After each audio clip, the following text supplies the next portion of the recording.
One cannot master life by silencing the soul. True power arises from feeling fully. Gabor Mate. Imagine a vast theater filled with billions of actors, all wearing masks they never take off. Each mask smiles just enough, nods just right. Each one hides the storm underneath. We call it civilization, but sometimes it feels more like a silent masquerade, a grand performance where applause is reserved not for authenticity, but for those who master the art of pretending they feel nothing at all. This is the world of emotional suppression, not as an act of strength, but as a performance society has mistaken for stability. A stage where composure is currency, vulnerability is weakness, and the truest parts of us are edited out before the curtain ever rises. This is how society rewards emotional suppression, the modern shadow. They told you to be strong, but what they really meant was be silent. Don't cry, it makes others uncomfortable. Don't express anger, it makes you appear ungrateful. Don't show fear, it means you lack control. And so we learn to bury our hearts beneath the weight of expectation. We trade the rawness of our humanity for the illusion of composure, and society, ever hungry for efficiency, order, and control, rewards us for it.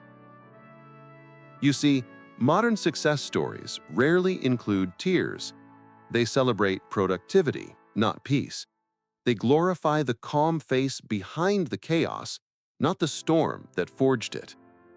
But every time we suppress what we truly feel, something sacred within us is exiled to the shadows. That is the modern shadow, not a mystical darkness, but the unseen prison of all the feelings we were taught to deny.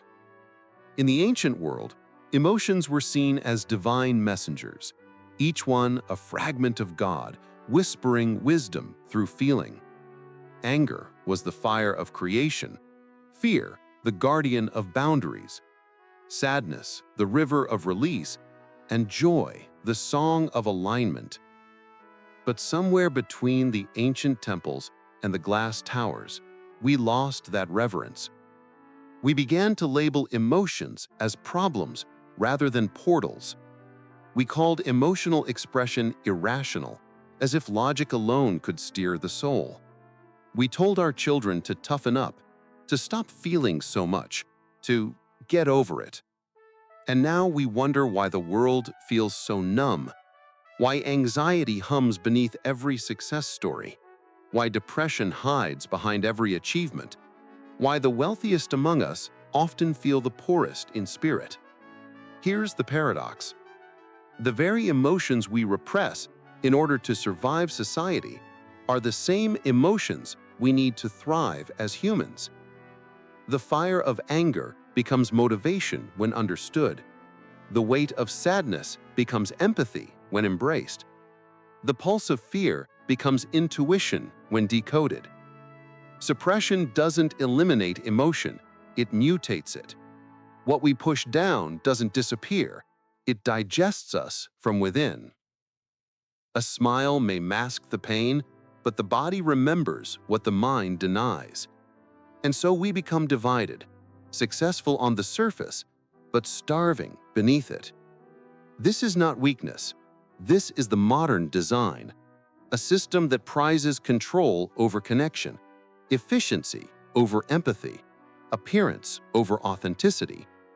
It is a machine that rewards those who can silence their inner world long enough to appear unshakable, even if their spirit trembles behind the mask. Look closely, and you'll see how deeply this is woven into our culture. In business, professionalism often means emotional sterilization, never too passionate, never too personal. In relationships, emotional honesty is called too much. In leadership, empathy is considered a liability. And yet, every innovation, every revolution, every work of art that changed the world was born from someone who refused to numb what they felt.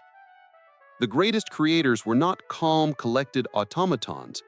They were humans who dared to feel everything, who let the full spectrum of emotion sculpt their vision. Because emotion is energy in motion, and when you dam that river, you also block the current of creativity, intuition, and manifestation. You can't selectively suppress emotions. You can't numb sadness without also numbing joy. You can't bury anger without also burying passion. The shadow consumes all or none. And so, we live in a world that looks awake. Glowing screens, endless data, measurable progress. But beneath it all lies a deep, collective sleep. A hypnosis of composure. A trance of, I'm fine. But what if being fine isn't the goal? What if wholeness is? What if emotional mastery isn't about control, but about communion? Learning to listen to the hidden language of your inner world.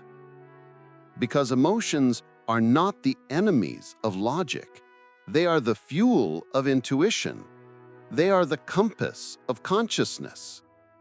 And when society rewards suppression, it punishes authenticity, the very essence of abundance, connection, and creation. So tonight, we will wander into the underworld of the modern psyche. We will explore how emotional suppression became the silent currency of survival, and how reclaiming our emotional truth is the new form of rebellion. We will journey from the illusion of control to the liberation of authenticity, from the mask to the mirror, from suppression to soulful expansion. Because somewhere within you, beneath the layers of composure and performance, there is a forgotten voice, the voice of the real you, untamed, unfiltered, divine. And it's time to listen. It begins with an illusion, a mirage reflected on the smooth surface of the modern world, one that tells us composure is success and vulnerability is chaos. From childhood, we are handed invisible contracts. Don't make people uncomfortable. Don't take things personally. Be strong, be smart, be stable. We sign these contracts without question. We learn to translate pain into politeness, grief into productivity, fear into focus. And the world applauds us for it. But behind that applause echoes a quiet, devastating truth. We are praised most not when we are real, but when we are controlled. At the heart of emotional suppression lies a single misconception: that emotions are obstacles to clarity rather than gateways to it. Society taught us that emotion clouds judgment, that it is the enemy of rational success. But the ancients knew otherwise. In the temples of Egypt, priests studied emotion as divine alchemy. They believed each feeling was a vibration, a frequency revealing where spirit and matter were misaligned. To feel deeply was not to be weak, it was to be instructed by the universe itself. Contrast that with the modern boardroom, where emotional language is often sterilized, turned into metrics, tone reports, and employee sentiment. We've converted feeling into data points, but data without the heartbeat of empathy is just lifeless precision. Let's pause for a moment. Consider what happens inside you when emotion is denied. Anger, unexpressed, becomes resentment. Fear, unacknowledged, becomes paralysis. Sadness, unwept, becomes numbness. Even joy, when held back, becomes anxiety, a nervous tension that something beautiful must soon be taken away. This is the economy of suppression, an invisible tax on the soul. We trade authenticity for belonging and connection for conformity. And in return, society gives us a pat on the back for being well-adjusted. But adjustment to dysfunction is not health. It is quiet surrender. Modern society thrives on control. Control is predictable. Predictability is profitable. A worker who doesn't break down is efficient. A citizen who doesn't question is compliant. A consumer who numbs their pain with purchases feeds the machine that caused the pain. And so, emotional suppression becomes an unspoken social contract, a ritual of loyalty to the collective illusion. But here's where the paradox deepens. The more we suppress, the less we feel alive.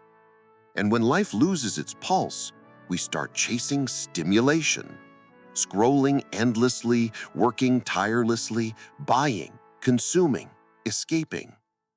It's not that we lack passion, it's that we've buried it so deep we can only find it through artificial intensity.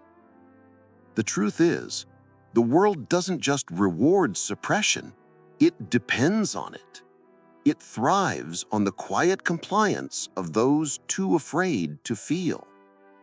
We've built entire industries around numbing, pharmaceuticals for emotions, entertainment for silence, scrolling for thought avoidance, and self-improvement for inner disconnection. Even success culture has become a sophisticated mask. We call it grind. We call it discipline. We call it mental toughness. But often, it is not toughness. It is avoidance dressed as ambition. We silence our pain in the name of productivity. We suppress our fear in the name of performance. We bury our grief beneath the language of goals. And yet, beneath all the spreadsheets and self-optimization, the human heart still whispers, I don't want to perform anymore. I want to feel. Because the path to true power, the kind that creates wealth, influence, love, and presence, does not lie in suppression. It lies in transmutation. There is a difference between reaction and alchemy. Reaction is unconscious. The emotion drives you. Alchemy is mastery. You drive the emotion. This is the subtle art of emotional mastery, to feel fully without becoming consumed, to let anger fuel clarity rather than destruction, to let sadness open compassion rather than despair, to let fear sharpen intuition rather than paralyze action. True mastery is not emotional silence. It is emotional fluency. It is knowing when to speak and when to listen, when to release and when to rise. It's not about erasing emotion. It's about decoding its message. Every emotion is a messenger. Every feeling is a frequency. When you suppress the messenger, you lose the message. And without that inner guidance system, you become dependent on external validation, the applause of others replacing the alignment of your own soul. So what does this mean for success, abundance, and creation? It means the entrepreneur who learns to feel becomes the innovator who sees what others can't. It means the leader who learns to listen to their own heart becomes the one who can truly lead others. It means the creator who stops numbing will rediscover the sacred pulse that powers art, strategy, and inspiration. Emotional mastery isn't softness, it's strategy. It's the ultimate wealth hack, because a mind in denial is fragile, but a heart integrated with its own depths, is unstoppable. When you integrate your shadow, the emotions society taught you to hide, you no longer chase authenticity. You become it. People feel it in your presence, your words, your work. You move differently. You decide differently. You manifest differently. Because now, instead of fighting your emotions, you are collaborating with them. You become your own alchemist, turning pain into power, grief into gratitude, fear into foresight. That is emotional mastery. That is the end of suppression and the birth of embodied intelligence. And yet one question remains. If the modern world is designed to reward suppression, what happens when one person dares to break that pattern? What happens when you stop being the actor and start being the author? To answer that, we must step into the realm of symbols and stories, where truth hides behind myth and emotion speaks in the language of archetypes. Let me tell you a story. Long ago, before cities learned to hum with electricity, before men and women were measured by titles and timelines, there was a village built at the edge of a great desert. Every year, the villagers performed a sacred ritual. They would gather their emotions, joy, anger, grief, fear, and pour them into clay vessels.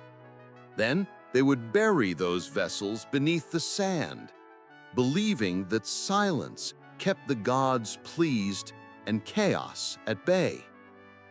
Over time, the desert grew restless. The ground cracked, the wells dried, the winds turned sharp and merciless. A child, too young to know the rituals, wandered into the dunes one night and tripped over the buried jars. She broke one open, and out came a great trembling wind, filled with voices of laughter, cries, and song. When she returned to the village, rain followed her footsteps. The drought ended. The people were terrified. They called her the one who broke the silence. But the elders soon realized the desert had not punished them. It had been starving, and what it hungered for was emotion. We are that village. We bury our feelings beneath the sands of productivity, hoping it will make life predictable. But the soul, like the desert, begins to thirst. Our culture calls this burnout, but on a deeper level, it is spiritual dehydration, a body and mind parched for genuine feeling. When we release our buried emotions, it may look like chaos at first, tears, rage, confusion, but what is truly happening is the storm before renewal. The desert must break to bloom, and so must we. In another time, another world, there lived an alchemist named Kael. Kael was obsessed with perfection. He sought the secret formula that could turn lead into gold. But no matter how carefully he measured his ingredients, the transformation never came. One night, in despair, Kael smashed his tools and collapsed in tears. And in that breaking, his mentor, a blind sage, finally spoke. You have been seeking to change matter without changing your heart. Kael looked up, trembling. What do you mean? The sage smiled. Lead is not the metal you think it is. Lead is your anger, your grief, your fear. Gold is not a substance. It is the state of a soul that has embraced its own darkness. Kael wept again, but this time he did not resist it. He let every emotion move through him, rage, sorrow, shame. And as dawn broke, the lead before him shimmered. The alchemy had begun, not in the crucible, but in himself. The ancient alchemists understood what modern minds forget, that suppression blocks transformation. To transmute emotion into wisdom, one must first feel it fully. The modern shadow is the collective Kael, a society that wants the gold of achievement without facing the lead of emotion. We want abundance without vulnerability, leadership without empathy, success without self-confrontation. The soul does not negotiate. It waits patiently in the dark for us to remember that the path to light always passes through shadow. There is another story, one much closer to home. A traveler wandered through a great city known for its unbreakable rhythm. Everywhere he looked, people moved like clockwork, straight-backed, efficient, emotionless. Their eyes were bright but hollow, like lamps burning without flame. In the center of the city stood a statue called the Perfect Citizen. It smiled eternally, its marble eyes calm, its chest hollow, a sculpture of serenity without a heart. Every citizen bowed before it each morning. The traveler did too, but something inside him whispered, "This feels wrong." One night, he returned to the statue under the silver gaze of the moon. He touched its chest and heard a faint echo inside. He struck it once, and the marble cracked. A pulse of red light burst forth. The statue began to weep molten tears. The next morning, the citizens awoke to find their monument broken, and for the first time in generations, they felt something stir within them. They called it discomfort, but it was actually life. That is what happens when one person dares to feel. When one person allows authenticity to break through their marble composure, they become a mirror for others, a living permission slip. In every generation, there are a few who do this. The poets, the artists, the visionaries, the entrepreneurs, who move the world not by hiding their emotions, but by channeling them. Every movement, every invention, every revolution of consciousness began with someone who said, "I will no longer bury my truth." Emotion is not noise. It is the music of evolution. In myth, the shadow is not evil. It is the hidden half of the divine. Even the gods had their shadows. Shiva's rage birthed creation. Kali's destruction cleared the path for renewal. Christ's agony revealed the depth of love itself. The shadow is not the opposite of light. It is what defines it. Without shadow, light is meaningless. Without feeling, growth is impossible. So when society rewards suppression, it unknowingly rewards disconnection from divinity. And those who reconnect with emotion are not weak. They are the new mystics, the quiet rebels of consciousness. They are the ones who dare to stand in full color, while the world hides in grayscale. Now imagine for a moment you standing before your own shadow. It doesn't look like a monster. It looks like you, but unedited. You before the world told you how to act. You before the mask. You before the applause. It reaches out its hand. Will you take it? That is the moment every seeker faces when they realize the shadow is not the enemy, but the unintegrated genius within. The modern world may not know how to reward that yet, but the universe does, because abundance, real abundance, flows not from suppression, but from alignment. And so, our stories remind us, the gold is hidden in the grief, the light in the fear, the creation in the chaos. The question is not whether you have emotions, but whether you are brave enough to listen to them. The stories we just explored, the buried jars, the broken statue, the weeping alchemist, may sound ancient and symbolic, but they were never about a time long ago. They are happening right now, inside conference rooms, morning commutes, family dinners, and private thoughts that no one dares to voice. The mythology of the modern world is written not in stone tablets, but in silent faces and restless hearts.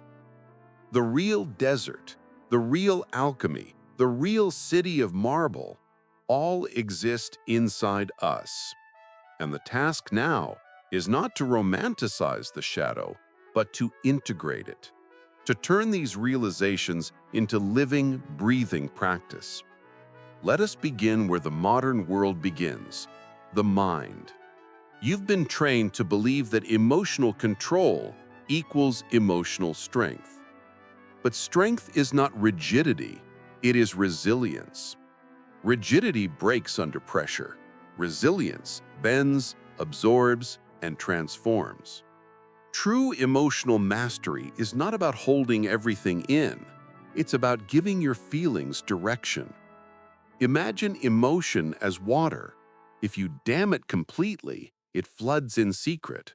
But if you channel it, it irrigates the fields of your life. In practical terms, this means you no longer avoid emotional energy, you redirect it. When anger rises, instead of suppressing it, you ask, what boundary is being crossed? When sadness comes, you ask, what is ending and what wants to begin? When fear appears, you ask, what part of me is seeking safety or preparation? Each question turns emotion from chaos into clarity. Each acknowledgement turns suppression into power. In business, this translates into a superpower few possess: emotional awareness. The entrepreneur who can name their inner world can navigate any outer storm. The leader who can sit with discomfort can handle difficult conversations with grace. The creator who honors their mood cycles can produce art, content, and innovation that pulse with truth rather than trend. Society trains us to fake confidence, but the new world belongs to those who embody congruence, those whose outer action aligns with their inner truth. People feel it immediately. You don't have to shout your power when it radiates from your center. Consider how this plays out in relationships. Suppression breeds resentment. We hide our hurt to keep the peace, but peace without honesty is only quiet war. Learning to express emotion consciously, without blame, without drama, with ownership, creates magnetic authenticity. It says, I am not perfect, but I am real. And in a world starving for realness, that is irresistible. When you can say, I feel hurt, but I am still here, or I feel fear, but I will try again, you give others permission to be whole too. That's how emotional fluency spreads, not through lectures, but through presence. Now let's talk about wealth and success. Emotional suppression leaks energy. You may appear calm, but inside, your system burns resources managing repression. That's why burnout, self-sabotage, and decision fatigue are epidemic. Emotional awareness, on the other hand, compounds energy. It's like compound interest for consciousness. When you can feel without fear, Your intuition sharpens. You make faster, cleaner decisions. You trust your body's intelligence instead of second-guessing every impulse. You become magnetic to opportunities, not because of some mystical luck, but because suppressed emotion clouds perception. When you clear it, you see clearly. You notice synchronicities, patterns, and possibilities others miss. This is not fantasy, it's neuropsychology. Emotion regulates focus, motivation, and memory. Integrate emotion, and your productivity doubles, not because you do more, but because you are no longer fighting yourself. There is also a spiritual dimension to this integration. When you stop suppressing emotion, you reconnect with what mystics call the sacred current, the living intelligence that flows through all things. You begin to notice how emotion is not personal at all. It's universal. Your grief is part of humanity's grief. Your joy is a note in the cosmic symphony. You are not an isolated mind trying to survive. You are a living channel for consciousness itself. This realization humbles the ego. You stop trying to fix yourself and start trying to feel yourself. That subtle shift opens the gates to profound peace. But how do we live this truth in a world that still rewards suppression? How do we walk freely through systems built on masks? The answer is subtle. You don't fight the system, you outgrow it. The suppressed world is collapsing under its own weight. You can already see the cracks, the rise of mental health awareness, the hunger for authenticity in leadership, the cultural shift from performance to presence. As the old paradigm fades, those who have integrated emotion become the architects of the new one. They are the calm ones in chaos, the grounded ones in change, the compassionate ones in power. When you integrate emotion, you become a living stabilizer, a point of peace in a world addicted to tension. You can begin this transformation today. Start small, but start deliberately. Each morning ask, what emotion is alive in me right now, and what is it teaching me? Don't analyze, listen. If you're angry, move it through your body. If you're sad, let it breathe through you. If you're afraid, trace it to the part of you that still wants to grow. End your day by asking, what did I suppress today, and what did it cost me? Then forgive yourself. Compassion is the solvent that melts the armor. This practice is not weakness. It is strength in its most sacred form. Because every time you honor your emotion, you reclaim a piece of your power from the collective trance. Emotional fluency is not about being endlessly expressive. It's about being internally congruent. You may still choose calm, silence, or discipline, but now those choices come from freedom, not fear. And that difference changes everything. It changes how you build companies. It changes how you love. It changes how you create wealth, how you manifest, how you lead.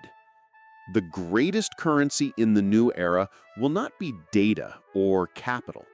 It will be emotional intelligence integrated with spiritual depth.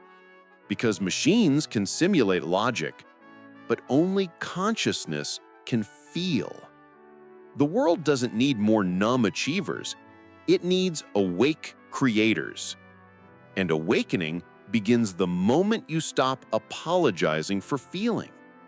So take this truth into your day. When you honor your emotions, you are not stepping away from success. You are stepping into alignment with the very source of it. That is the secret society seldom taught you. That is the quiet revolution already unfolding beneath the noise. There comes a moment, quiet, still yet earth-shaking, when a human being finally stops running from themselves. No more masks, no more pretending, no more bargaining with the truth.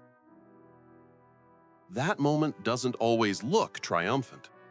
Sometimes it looks like tears in the dark. Sometimes it feels like nothing at all, just the weight of old armor melting away. But beneath that stillness, something magnificent begins. The reunion between who you are and who you were meant to be. This, my friend, is the real awakening. How society rewards emotional suppression, the modern shadow. We've walked through its illusions, how we're trained to perform stability, to replace feeling with functionality, to measure worth in composure and control. We've unmasked the quiet tyranny of "I'm fine" and seen how this performance has numbed the collective spirit. But you've also glimpsed something greater, that your emotions were never the problem. They were the path. Imagine your inner world as a great sky. For years, clouds of suppression have gathered, gray, heavy, unspoken. Now, each moment of emotional honesty is lightning cutting through that sky, illuminating what was always there: clarity, vitality, depth. You were never meant to suppress. You were meant to channel. Emotion is not a storm to hide from. It's wind in your sails, fuel for the voyage called creation. And that's the secret most high performers never learn until too late. Your emotional landscape is your creative power source. Every great leader, artist, entrepreneur, or mystic who shaped history did so not in spite of their emotion, but because they dared to feel it completely. We live in an age of awakening disguised as chaos. Burnouts, breakdowns, and mental health crises are not the end of humanity. They are the purge before rebirth. The world is detoxing from centuries of emotional denial. The machine of suppression is losing its grip. People are realizing that numbness is not peace and silence is not strength. This realization is not comfortable. It's cosmic. It's the trembling before truth. It's the collective soul stretching awake after a long mechanical sleep. And you, yes, you are part of that awakening. Every time you choose honesty over perfection, presence over performance, compassion over control, you shift the frequency of humanity itself. So what now? What do you do with this awareness? You practice it. You turn insight into embodiment. Here's how that looks in the quiet of daily life. You pause before reacting and ask, what am I truly feeling? You speak with the language of ownership, not "you made me angry," but "I feel anger arising." You breathe into discomfort instead of escaping it. You let tears cleanse instead of shaming them away. You hold space for others without trying to fix them. And you will notice something miraculous. The more you allow your emotions to move, the more life moves through you. Synchronicities appear, relationships deepen, money flows with less strain, ideas arrive with more ease, because energy trapped in suppression becomes energy available for creation. Let's call this what it truly is: emotional alchemy. The alchemist does not escape fire. They enter it consciously, knowing that what burns away is only what was false. When you stop suppressing emotion, you don't become chaotic, you become clear. When you embrace your fear, you become fearless, because you no longer mistake feeling for failure. And as this clarity expands, you begin to sense a quiet authority within you. Not dominance, but deep alignment. This is what I call the master frequency, the vibration of someone who has befriended their own shadow. Such a person is unshakable, not because they never feel pain, but because they know how to dance with it. They've learned the art of turning storms into wind for their wings. They've stopped resisting the tide and started sailing it. Now, look around you. The world is full of people still wearing the mask, smiling through their exhaustion, laughing through their pain, calling numbness discipline and anxiety motivation. Do not judge them. Once you wore that mask too. Instead, let your authenticity be the invitation. When you are real, others remember that they can be real too. That is how the collective shadow dissolves, not through confrontation, but through courageous embodiment. You don't need to fix the world. You only need to feel yourself fully. Because your wholeness is medicine. Your presence heals more than your performance ever could. So let this be your call to action. Speak your truth softly, but let it echo. Feel deeply, but let it guide you toward creation, not chaos.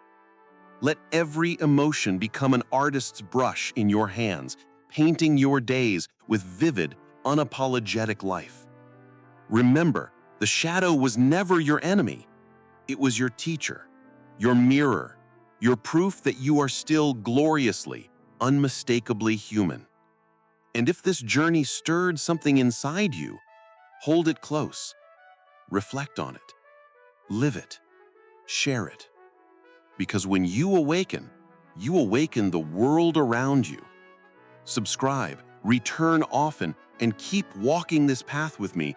Every word here is designed to remind you of what society made you forget, that emotional mastery and spiritual power are not opposites. They are one and the same. This is the beginning of your next chapter. Step into it with an open heart, and remember, what you feel is not weakness. It is life trying to speak through you. And life, once truly felt, is unstoppable.